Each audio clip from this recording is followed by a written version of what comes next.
I'm Bill Williams, and I'm here interviewing Vi. And Vi will be telling her story of what she's been through and the things that she's seen in her earlier life. So Vi, tell us a little bit more about what you've seen, what you've heard, and things, Thank you, Bill. When Mom told us that her two brothers never came back from the residential school, and that was in Christie School in Tofino, on the Tofino side, and she said that her mother, we called her Nanella. Nanella went to the school to pick up the two brothers, her two sons, to bring them home for a holiday, because sometimes they would send them home like Christmas holidays or something like that, but not always.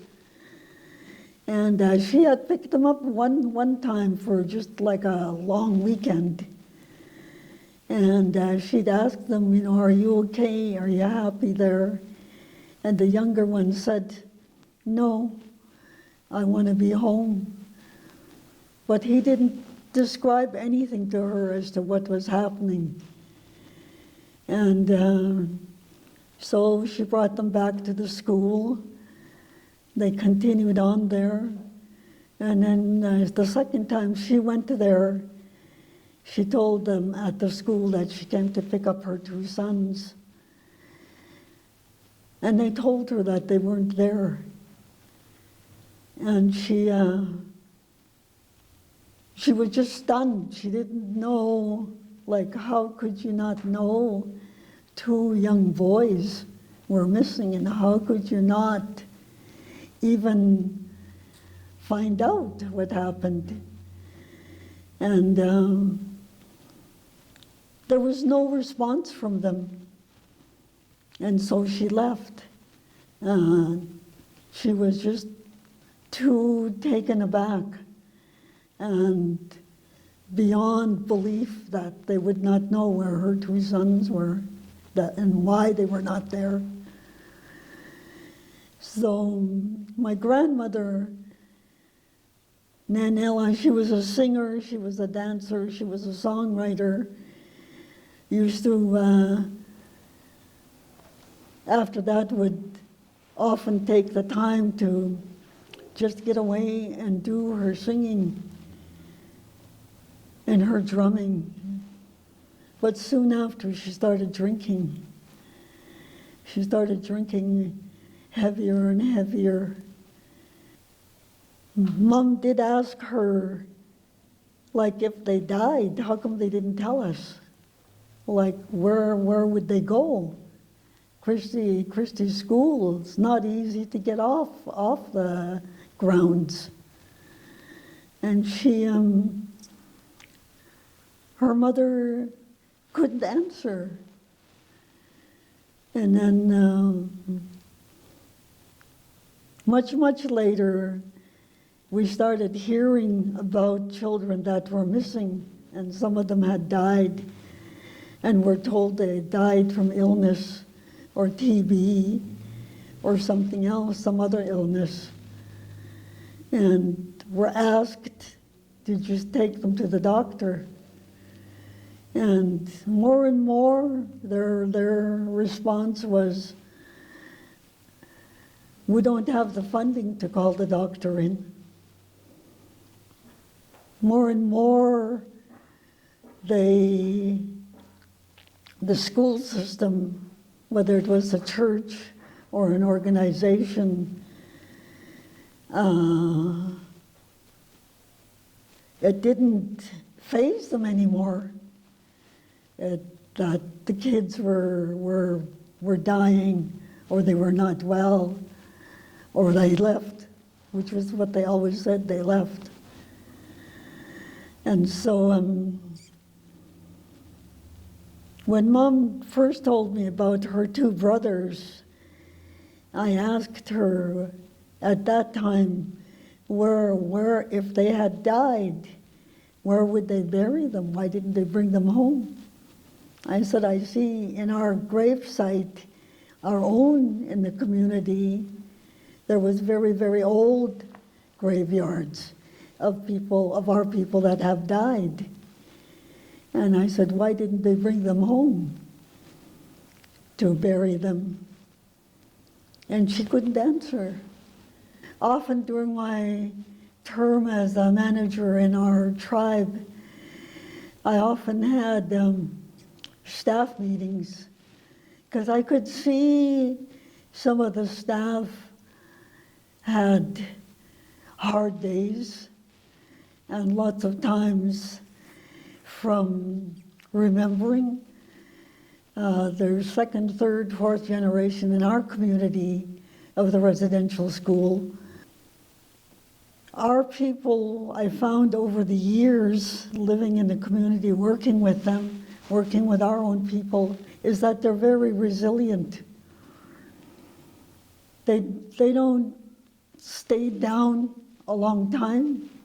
They rise up, they talk to their families, and resource people about how to get past the hurt, the anger, the anguish, and the memories of what they have gone through as an individual, as a family member, what they've heard from their parents or their grandparents or from their cousins, what they went through. And so I always encourage them to talk amongst each other with their colleagues in the office, whatever department they were working in, and share with them. Because lots of times when you remember harsh things that have happened, lots of times it's just to get it out of your system, you know, to talk it out.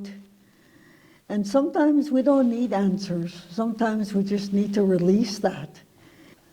Over time, I'd ask people when they'd share with me about their residential school experience, I would ask them, how are you coping?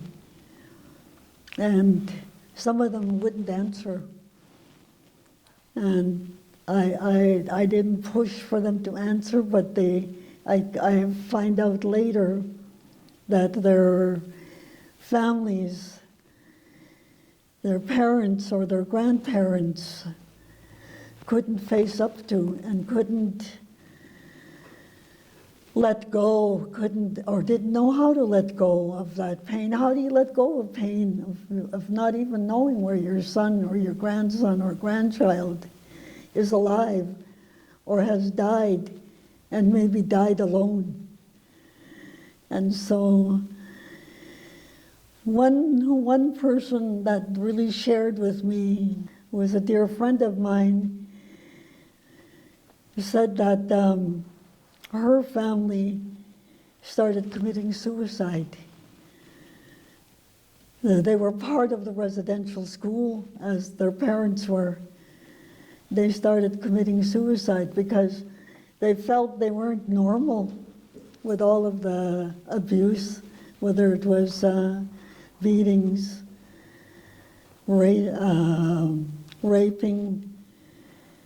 Sometimes we just need to release that. And that's what I found, that was the best way for me, was to release that feeling of despair, especially for our families in the community. I'm from the Tutsi family, and the majority of our tribes is Tutsis. My dad came from a really large family, and Mom and Dad had 15 of us children, and I'm the oldest. And Dad was a very humble man. And there was days and times that he would look around in the community. He was a real helper in the community. He could go to anybody in the community and listen to them and talk to them and sense what they're going through. And that was one of the things that we always saw as children.